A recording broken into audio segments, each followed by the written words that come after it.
Welcome to the Road to Great Health podcast, where we're going to discuss the latest solutions, the latest natural solutions to today's worst chronic health problems.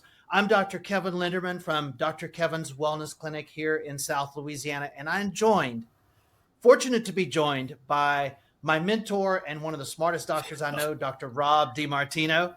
Doc, thanks so much for joining me. Oh man, thanks. It's a pleasure to be here. I'm excited. So for those of you that are a patient of mine, or you know that I go to Las Vegas 4 to 6 times a year to study and learn about Beyond Functional Medicine program, this is the guy I go to see. And I usually sit there for 3 days and he talks way over my head, but I catch some of it. That's why I keep going. But Doc, man, I'm so glad you decided to do this with me. Now you bring in your staff, man. That's why you bring your staff to these things, right? So they can help you. That's right. 4 brains is better than one, right? Now, for those of you, if it sounds like I'm in a construction zone, it's because I literally am. They're building condos about 20 yards that way. And so if you hear hammers and it sounds like 20 guys banging on wood, it's because that's exactly what's happening. So you're going to get both sides of the coin with us. So I'm more of a big picture kind of a guy. Dr. Rob is more of the science smart kind of guy. Dr. Rob has been known to actually reach the end of the internet in some of his research. Mm-hmm. And so I'm glad to be able to bring both of these things to you guys. Now, if you've heard me talk for more than 5 minutes about patients' problems, you've heard me talk about something called energetic debt. And Dr. Rob is actually the guy who coined the term energetic debt. So that's the first topic that I want to discuss today. So Doc, let's talk a little bit about energetic debt right off the bat. Yeah, I think it's an important one because I have spent pretty much all of my time reading research. I don't have hobbies. I don't have fun. I just basically do the science, do the research. And in the times that I'm not spending on the science and the research, I'm trying to figure out, okay, how do I take this really complicated science and make it into something that's easy to understand for a person who does not have a science background, right? The same way I go to my tax accountant and I trust him because he's the expert and he wants to explain tax law to me because he's very excited about it, but I don't know what he's talking about. It's how do you make it make sense in a way that just if you don't need some sort of big background and you don't have to spend your entire life trying to study and learn this stuff. So the concept of energetic debt basically comes down to the fact that most chronic problems occur and they stay chronic, meaning sometimes you get sick and then you get better and it goes away. And sometimes you get sick and then it stays there forever. And what's the delineating factor? It's how much energy is available for the body in order to be able to turn those functions on and turn them off. If you have plenty of energy, you're going to be able to solve those problems. If you don't have enough energy in the system, now your system has to compensate. It has to steal from Peter to pay Paul. And now we're stuck in a negative loop where now big systems have to take from little systems and little systems have to pull from big systems. And the body doesn't have enough energy to heal. I told a patient actually earlier today, if you had Bill Gates money, right? Or if you had Elon Musk money, right? Could you solve most of the problems in your life? And he said, absolutely, I could. And we laughed. And I was like, right. So if your body had unlimited energy, it solves most of the problems that you have. And that's just what we have to figure out is why are you not able to make enough and how can we get you to make more? Yeah, you said that in Vegas last time. You said, you guys think about most of y'all's problems. And if I wrote you a check for $1 million today, most of those problems would get better. And that's exactly how this concept of energetic debt works. And the bottom line is your body is ran by an energy molecule called ATP. And you have to have more of it than you spend. And if you do that, you will be healthy. And when you start burning energy faster than you can make it, you're going to start developing chronic problems. And the bad thing about that is in 2025, we are burning energy at both ends like crazy. Yeah, we are living in the most perfect scenario now to create energetic debt. And the flip side of it is too, if you ask somebody, how does your body create energy? Most people have no idea, right? So we don't know the rules of the game. We don't know how to make energy. We're expending it like wild. And it's not always malicious bad stuff. Sure. Does eating bad cost energy? Of course it does. Does smoking? Yeah, of course, all these bad choices. But there's a lot of choices that we don't necessarily consider bad, that steal tremendous amount of energies from us. And the only reason people are doing them is because no one's told them not to. Right. And then you end up in a And scenario where you're in trouble for just because it's our job as doctors to be able to give this information over, and we're doing a bad job at it. And the way I put this to patients too is and I date myself a little bit by saying it this way, but imagine you go out to your mailbox expecting your paycheck to be in there. And I know nobody gets their paycheck mailed to them anymore, but just pretend like we still did that. Yes. And you open your mailbox and it's 2 inches thick of bills that you weren't expecting. And so you go out the next day expecting maybe my paycheck's in, and it's 2 more inches of bills. And this happens day after day after day. Your bank account would very quickly be in trouble. And that's what's happening in the energy system in your body in 2025. And that's why I rarely talk to a patient that doesn't tell me that they're low energy, that they've been fatigued, and they've been that way for a while. Sure. I mean, there's no chronic health problem where the person comes in and says, "Oh, I have all the energy in the world." That's not a problem. I don't have fatigue. Like those two things don't really go together. And just to talk about like the actual ideology of ATP. I mean, you're talking about a teeny tiny thing inside of your system, and your body. If you're a 150-pound person, you'll make on average about 175 pounds of ATP a day, and that's if you're fairly sedentary. Right. So when you think about the sheer amount of this chemical that the body has to make in order to try to power everything inside of the body, it's almost ununderstandable. Right. So we're already kind of riding that line pretty close at this point. And then we do all these other things. And next thing you know, we're in debt pretty quickly. Exactly. And so the key to Dr. Rob's program and the way that we have been able to help so many patients between him and I with all types of just different chronic conditions is the first step is you got to fix the energy system. Then you can fix everything else, because what happens in the body. So if it's time to pay your bills and times are tight, you don't have enough money to pay all your bills. What are you going to do? Well, you're going to prioritize. You're going to pay the rent so you have a place to live. You're going to pay the electric bill. So because it's hot, especially in Vegas and Louisiana, we need our air conditioning. But Starbucks, that's going to wait. The cable bill, well, if they cut that off, you're still okay. This is what your body does in this state of energetic debt. Your body will literally do heart and lungs, give that some energy. Digestion, we can't quite do that this month. Hormones, first thing to cut off. Reproduction is not important. I'm barely getting by. Libido, are you kidding? I'm barely paying heart and lungs. You want me to pay libido? Yeah, that's for fun. That's just for fun. Not life essential. Nope. And this is what we see over and over and over again in our practices. Yeah, actually, the ideology of energetic debt came from when I was watching reality TV with my wife, and we were watching these shows where they fix businesses. And every business that they go into, no matter what business it is, it doesn't matter if it's a restaurant, it doesn't matter if it's a bar, it doesn't matter if it's a hotel, if it's a hair salon one, they're all exactly the same. Right? The first thing they do is they put a cash influx into the business. Then they clean up their books, and then they optimize their systems. And I think the reason that I like those shows after a while is because I just started to see the overlap. I'm like, this is kind of what we do every single day, right? Yeah. We're just sitting here. We're basically... And we're not even just putting energy into the system, which is the coolest part. You're putting energy in, yes, but you're also then fixing the body's ability to make it on its own, right? So there's no dependency there. I tell patients, my job is to obsolete myself in your world. My job is to get you well and get you out of here. The reason people always, it's an odd thing, right? Because now we're all conditioned to think, oh, well, I can get in there pretty quickly with him.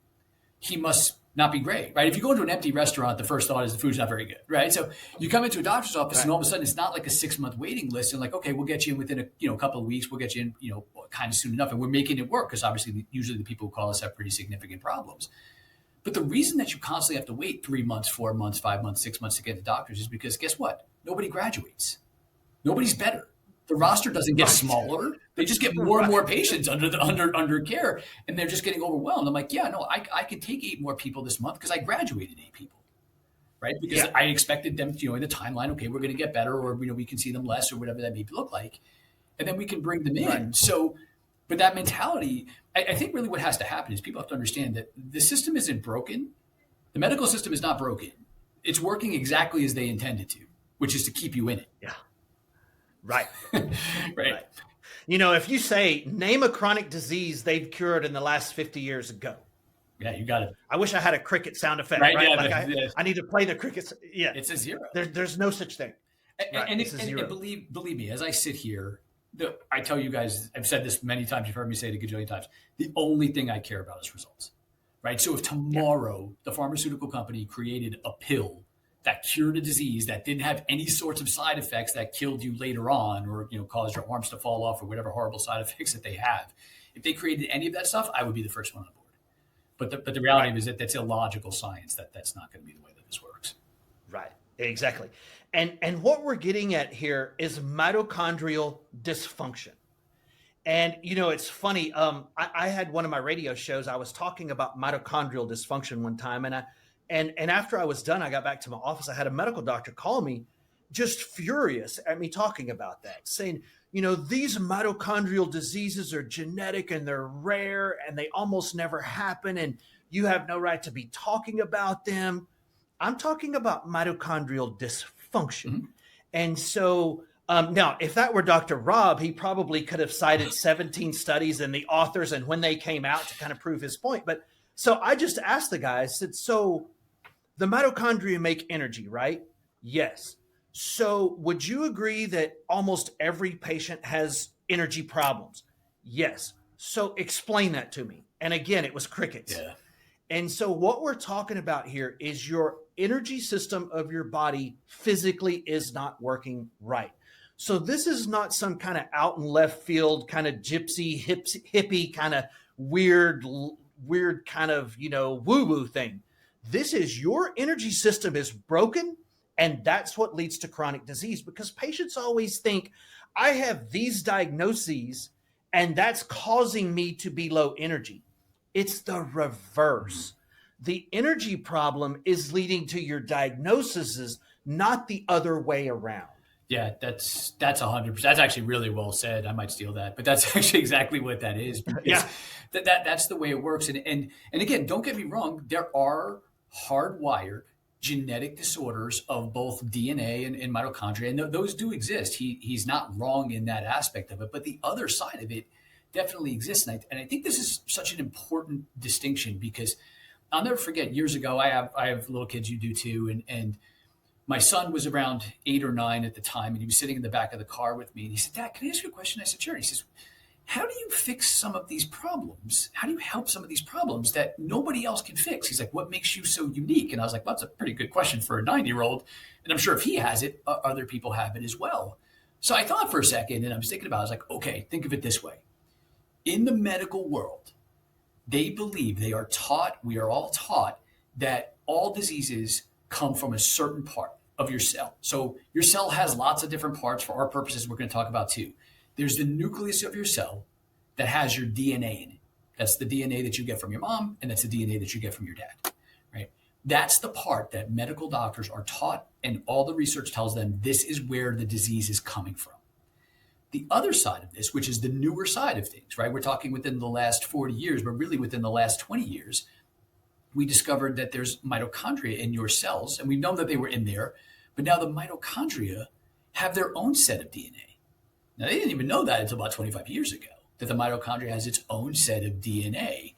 And we know now pretty definitively that the cause of disease doesn't come from this part of the cell, not the nucleus. It comes from the mitochondrial DNA getting damaged. Now, again, if you search these random diseases, that's not going to come up as the first listed of things, because, the internet is a bit biased on that side. But if you ask that specifically, it will come up. And it will come up with every disease that is chronic, that's autoimmune, or whatever is going to show up. So I told him, I was like, well, the simple thing is they think it's this. So all of their treatments are designed to treat this. And no matter how many right treatments you do at the wrong target, it will never work. So what we do is we treat this. And when this gets better, because that actually is what science says causes the problem, which, by the way, this is why they tell you we don't know what causes it, because they can't prove that it's from this, right? They think it's from this, but they can't prove it. And everything that they've done to treat it in the last 50 years doesn't work. We know it's from this, from the science. I said, so we just don't treat this, we treat this part. And he's like, oh, that makes perfect sense. That makes total sense why you're able to do it.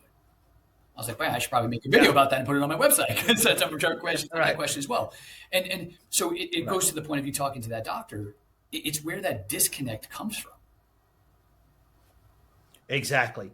And I mean, if a kid can understand that, you would think the general scientific community could understand that. But they've spent so much time and energy and money focused on this one thing, it would collapse the system if they just completely decided to change course and do something totally different.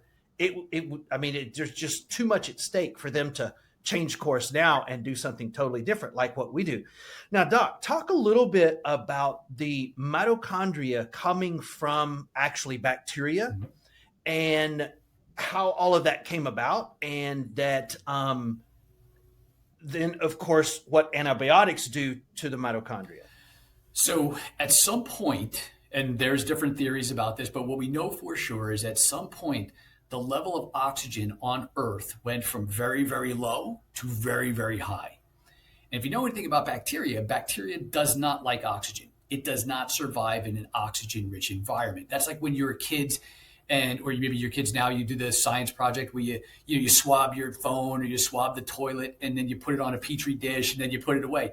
You can't have that exposed to oxygen if it's going to culture any kind of bacteria, right? It has to be sealed tight. No oxygen can get to it because oxygen is toxic to bacteria. So when the oxygen level went really, really high, bacteria wasn't able to survive. So it created this symbiotic event where two bacteria essentially joined forces so that they could utilize oxygen and not have it kill it. But in doing that, it created a significantly greater amount of energy output, which then eventually became us, that we evolved into these higher functioning, higher powered beings. Now, the problem with that is this is the greatest partnership in the history of the world, right? Our mitochondria, those bacteria, working inside us independently to create energy that we can use to run all of our functions. But they are still bacteria by their nature. So when you take an antibiotic, an antibacterial medication, by its nature, it is going to damage your mitochondria and it is going to damage mitochondrial DNA. It has to. There's no other way around it. So we can kill infections, but you're also going to have some collateral effect damage towards that. So lots of my patients will be like, oh, doc, I didn't tell you, but I got to sign this thing. I just grabbed some antibiotics quick and I'm cool. No, we're not, right? That's going to damage your mitochondria. And that's why we have these conversations in the front end. Like, you got to tell me what you're going to do. You can't do that stuff because it'll solve one problem. But now all of a sudden we just tanked our energy system. Yeah. And at the same time, about 10 or 15 years ago, there was all this talk about the overuse of antibiotics. And medical doctors are starting to talk about trying to reduce antibiotic use. That has gone out the window. Yeah. I don't hear, they're back to prescribing antibiotics for knee pain. And you might be thinking to yourself, well, doc, I don't take antibiotics. But do you realize that if I took all of the antibiotics prescribed by medicine, so every antibiotic any medical doctor has prescribed, and I put it in a pile, it would be bigger than this building. That's 20%. 80% of the antibiotics go into our food and agriculture. So if you've eaten, you have gotten antibiotics in your system. So it's not just that you don't take antibiotics. That's bad enough. It's everywhere. Yeah, it's become a pervasive problem. And for a while, they were really talking about that all of these antibiotic resistant strains of infection was going to bankrupt the healthcare system. And that was when they, at the time, a handful of years ago, they were talking about trying to limit that down. But we just don't see that. And that's why you get into this idea of, well, why didn't my doctor, right? I get that question every day. Why didn't my doctor tell me this? Why did my doctor do this? And it's literally down to the sides of, this is the way that we're taught. Like we don't learn anything about mitochondrial DNA. We don't learn anything about mitochondria being a portion of it. There isn't these two sides of it. And there is no medication for mitochondria, right? There's no surgery for it. There's no medication for it. And not only is there no medication for it, there's no medication in the pipeline. They're not researching any medication to try to solve this problem because, like you said, if they did figure it out and they have to admit, hey, it's this and not that, it would collapse the system. And then on top of that, the meds that they do use usually make the problem worse, but they bandage the symptoms. Yeah. And so how many mitochondria do we have in each cell? So you got to figure the average cell has somewhere probably in the nature between 3,000 and 5,000 mitochondria inside of them, right? So you have about 37 trillion cells, give or take. And you got to figure that on the average end, maybe you got 4,000 per cell. I mean, you're talking about quintillion amounts, like not understandable amount of mitochondria, but put it this way, your dry body weight, 30% of it would be mitochondria. Wow. That's a tremendous amount inside of your system. They are important parts of our health. And again, in 2025, we are in the perfect storm to damage mitochondria. And so talk about some of the top things, and we're going to get into each one of these subjects individually on future podcasts. But I mean, I know everything from, EMF to poor food to the antibiotics to blue light, all of those things we're going to talk about in future podcasts. But we are living in the perfect storm to damage mitochondria. That's why everybody you talk to wishes they had more energy. Yeah. And even the people who have a lot of energy would take more. Right, like I have a truckload of energy, and if you ask me if I would want more, I would say absolutely I would. Right, but I'm also very cautious and know the rules of the game, and I'm always trying to build my ability to make energy on a mitochondrial level. Right, the cool part about this is you can get these back. Right, they can be damaged, they can be repaired, you can get them back. You again just have to know the rules of the game of ultimately how you do that, which no one's ever really talked about, but. There's so many things stressing our system right now, and I think the top portions of these. Definitely talking about things like man-made EMF, cell phones, Wi-Fi, 5G towers, Wi-Fi in the house, all microwaves, all of those things are just atrocious towards you. Talk to a patient this morning, they're flight attendants. Aside from getting chemo and radiation, the most amount you get from radiation is flying, right? And when I told her that, she was like, wait, all my problems started after I started this job. No, I know. That's why I brought it up, because that's why I asked these things, as to where it is. And like you said, blue light and the imbalance of light in our life, where they say 93% of the light that we get is alien to us, right? From indoor lighting and fake lighting, even these lights that we have shining on us right now in order to get this information out to everybody. These things, we're not designed for them. We're not designed. There's nothing, food can change, all of that stuff changes, but we are not designed for this kind of damage. And what I think is really important in the distinction about, is this a food-based problem or anything else like that? You have to understand, mitochondria, when we're talking about damage to them, we are physically talking about structural damage. So they are engines that create energy, right? Just like a car engine. They do need fuel, right? Food does play a role as fuel, as do some other things that we'll talk about later on. But for most people, and I'm going to tell you the number is probably about 66%, most of the people have a structural problem with their engine. So no one has their check engine light come on and think to themselves, oh man, I got to go to the gas station and buy more expensive gasoline. For 2/3 of the people with mitochondrial problems, it doesn't matter how well you eat, the fuel will never fix a damaged engine. Now, that doesn't mean that food's not important, right? If you have a premium engine, you want to put premium fuel in it. But if you have an engine that's fine, there are those groups of people that get mad at me on the internet. They're like, well, he said food's not important, and I fixed mine with food. There's a group of people, maybe 30% of them or so, that just are putting in the wrong fuel. And I tell all of them, that's great. You should try that before you get to me. But if you're in one of that group that I've tried every diet, I've tried all the different supplements, I've done all these things, all of the fuel in the world is not going to fix a broken engine. Right. And that's a huge distinction when you talk about that. And patients get frustrated about that because they go from supplement to, and by the way, when he says food, he also means supplements. Mm-hmm. A supplement is to supplement your food. So food and supplements are in that same 20 to 30% category of people that can help themselves. But the vast majority of people just get stuck. They go from supplement to supplement to supplement, finding that next big TikTok thing that says it's going to help them, and they get frustrated. And then they just go, well, I'm just this way. Yep. Or I just got this because mom had it, and it's just genetic and there's nothing I can do. And the real thing is you just haven't found the pathway to fix your energy system. And then after that's fixed, figure out the next steps to actually get your chemistry and your organs and your biology working again so that you can live a permanently better life. It's not that stuff is not important. It's just further down the totem pole of what's going to really move the needle for most people. Right. And I think that's where they get stuck, and that's the frustration. And even early in my career, I have people coming in and saying, oh, I have all these health problems and I changed my diet. And then I'm sitting there going, you're going to tell them, oh, you need to change your diet a different way. And that's what's going to make the difference. Right. It's one of the 30,000 registered diets in the US. Meanwhile, they're sitting there and their spouse eats terrible, drinks, smokes, and they're fine. Right. And everybody knows somebody who does all those things. So what makes them get away with it? Well, if you have enough energy in the system, guess what?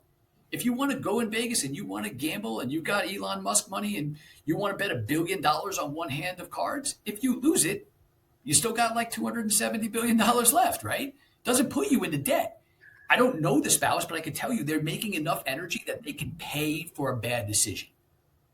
Right? That's really how you get bulletproof. You want to get bulletproof, you make sure that your body can make enough energy and it's more than what you're expending. Right. Yeah. You know, that's like we hear the story of, well, my grandpa, he lived to 95 and he smoked and drank every day. Well, he was probably also outside every day. He touched the earth every day. He didn't have a blue light phone. He had never seen a cubicle. He was outside in the sunrise every morning. You know, he did all those steps to where he could afford doing that and it didn't touch him. Somebody today try to do that, they wouldn't make it 5 years. Yeah, because we don't. And that's the difference. We don't think about the fact of it's this. We would never have these conversations if we didn't live the way that we did. Right? Like we changed. Right? We're designed for 500 years ago. We're not designed for this. And our physiology is definitely not caught up. So a lot of these things have to have the conversations. You have to actually think about these things. They weren't meant to be thought about because they weren't there 500 years ago. Right. Even 50 years ago, you know, we've only had light switches for 100 years. Yeah, I know. We've only had blue screens on our phone for 50 years. Right. And our brain has developed over millennia for us to be on Earth. And it's like now we've gotten transported to some alien planet to our body, to our energy system. We have to live according to natural law.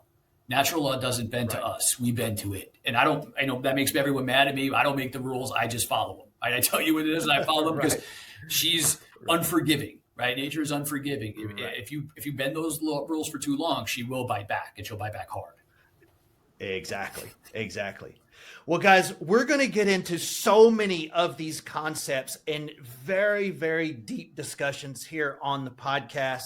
And so make sure you tune in. Thank you guys so much for joining us. And thanks, Dr. Rob, for agreeing to do this with me. This is going to be fun. If you guys really want to know the science and the pathway to achieve a healthier existence, make sure you tune in on every one of our podcasts here. Doc, thanks a lot. We'll see you next week. Guys, thanks for joining us. We'll see you next time.